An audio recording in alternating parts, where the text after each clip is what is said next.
Here on stage now with Scott Amos, who is the executive producer of lara-croft and the Temple of Osiris. Now, Guardian of Light came out of nowhere on me, surprised me, and became one of my favorite co-op games of last gen. Well, you're not alone in that, right? You know, 2010, it was one of those games that people didn't know it was coming. It was kind of that Crystal's way of saying, let's restart lara-croft in an exciting, accessible, get everybody in there in a co-op adventure and say, we're back as Crystal, we're back as lara-croft in a new direction. Before we went all the way with the reboot of Tomb Raider, and now we're back to lara-croft with Temple of Osiris. Excellent. And you came with some gameplay here. We're going to take a look at some footage of Temple of Osiris. Now, what's new in Temple of Osiris? What's the the biggest thing for us is pushing it both from last gen to next gen, right? So it's all 1080p, it's all high def gaming, you know, Xbox, PS4, PC, but it's also 4-player. Right? Guardian was 2-player, which was awesome to have you and your buddy on a couch playing together.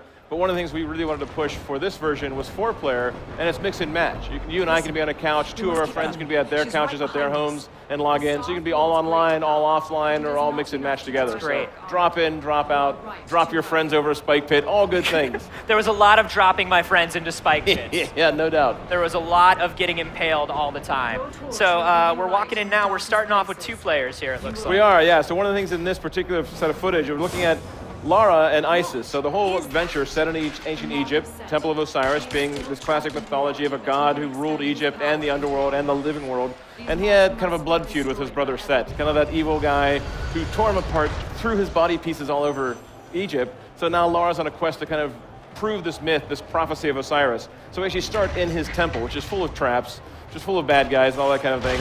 We have this 2-player beginning to show Isis, the wife of Osiris, who's been imprisoned here for a long time, so Lara's freed her, and now they're kind of partnered up.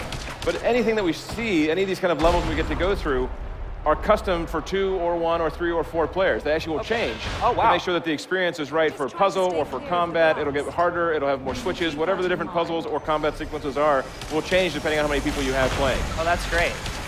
And then we split them into classes where we have Lara and a new character named Carter Bell. It's kind of the archaeologist class. They have grapples, they have torches, you know, they have their weaponry, and then you have the Egyptian class, the 2 gods, Isis and her son Horus. Okay. They're more the magic, right? They have a staff of Osiris. They have a light beam they get to use. Kind of Toltec, who was the character from Guardian, had a spear. Right. In this game, we wanted to keep that asymmetry. We think it's really important for you and I to have a slightly different perspective on the game. Yeah, for sure. So we have to partner up, do things that one can't do alone, but they can do together.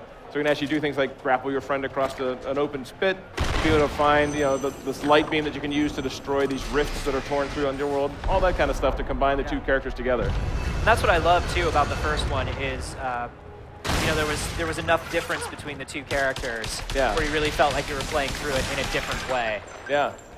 And on top of that, I mean, once you have these 2 character classes, right? Once you have the Egyptian class and the archaeologist, we still have collectibles, rings and amulets and weaponry.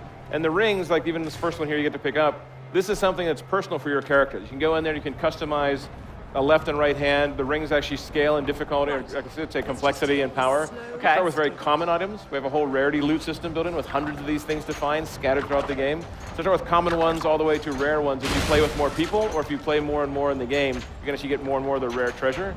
And then the amulets are used to make your team more powerful. Something that you can find these other artifacts, again, customizing each character individually, but they share that power across as a team. So I can have health regen, you can have ammo regen, somebody can have a firepower that actually lets us have fire bolts coming out of our guns. So pretty cool way to customize your play experience depending on who you're playing with and how you've upgraded your character.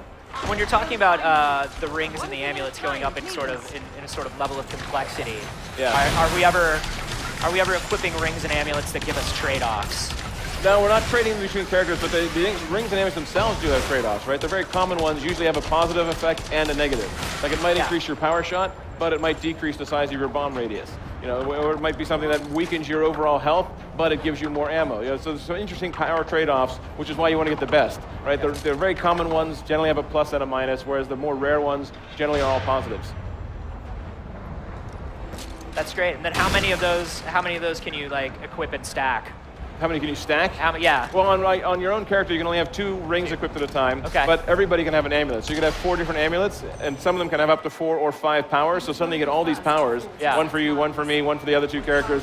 That now everybody can have like these 20 combined effects going on. So it can get pretty intense. Yeah, it feels like you really have to, well, just like in the first one, you really have to communicate Yeah. You really do. Which is good for the couch play, right? The idea of sitting here together, looking through your inventory at the same time, you can figure out, oh, I need to have this. You should put on the amulet for regeneration. I should put this. Because this right here, I can tell you, is an area that would temporarily end a friendship just for like 5 minutes. when we played Guardian of Light, this was the sort of thing. It's like, no, just let me roll the bolt. Stay away and let me roll the bolt. Oh, that absolutely happens, right? And again, these rolly balls, instead of boulders and we upgraded even them for next gen. Right now, they dynamically light the world. So they have a little bit of sunlight inside of them that actually light things. They can light things on fire. Things like this, the bombs are back from Guardian, where you can drop bombs for puzzles. You can drop them to attack enemies. You can also attack your friends with them. Yep. So since you have a limited amount of loot in certain areas, you might have to actually kill your buddy or stop them from being able to get to where your particular treasure is. In this case, like a machine gun that you can pick up, you might want to get that before your buddy does. So you drop a bomb, they try and get there, you blow them up so you can get past them while they're on the ground picking themselves back up. It's amazing how the best co-op games really switch between co-op and competitive. It is that kind of co-opetition, right? It's the idea that we're definitely together on one adventure, going through this entire story, trying to solve this mystery of Osiris, but we're still competing. You still all have a score. You can even see on the display, the HUD display there, that you have a multiplier.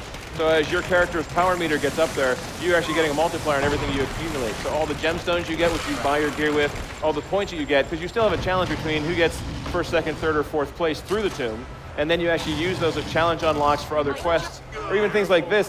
When we actually were playing, you can see the one guy, Carter, makes a grapple line that people can go across. And it's like, nope. And then, let's one Egyptian across, then another, but the Egyptian actually bombs him, so it drops. So you can actually start screwing with your players. And that's one of the things we found the most, is the better you know someone, the more you'll screw with them. Right? Yes. The idea, if you're just casual online friends, you actually kind of play nice to each other. But when it's like this, it drops me into the spikes, so not very friendly.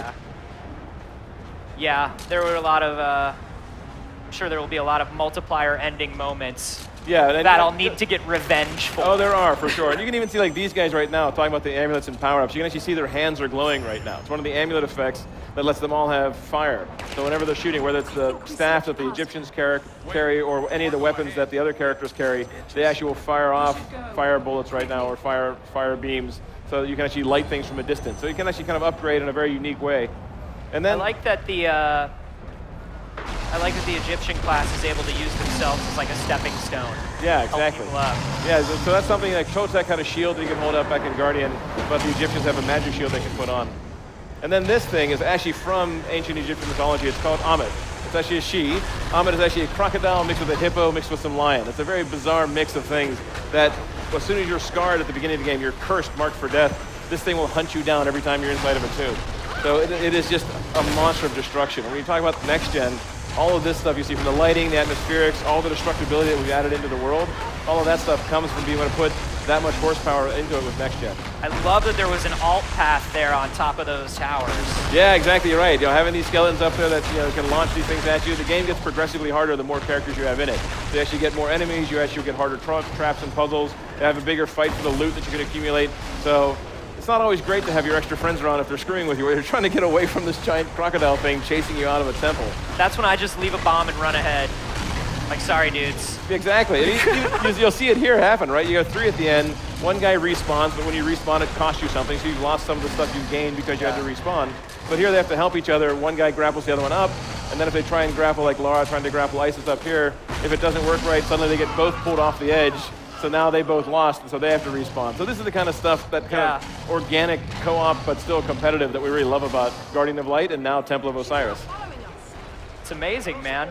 So Temple of Osiris is coming to the PS4. Yes. Do we have a timeline yet, or? We just say coming soon at this point. We haven't announced the timeline yet. But for us, it's certainly, we love to hear from our fans. That's why we went back to ancient Egypt. That's why we went and made a sequel. So we'll get it out there as soon as we can. Awesome, man. Well, thank you for showing it off. I love the look of it. I cannot wait to just cause some real feuds between the people that I love. We can't wait for you guys to enjoy it. PlayStation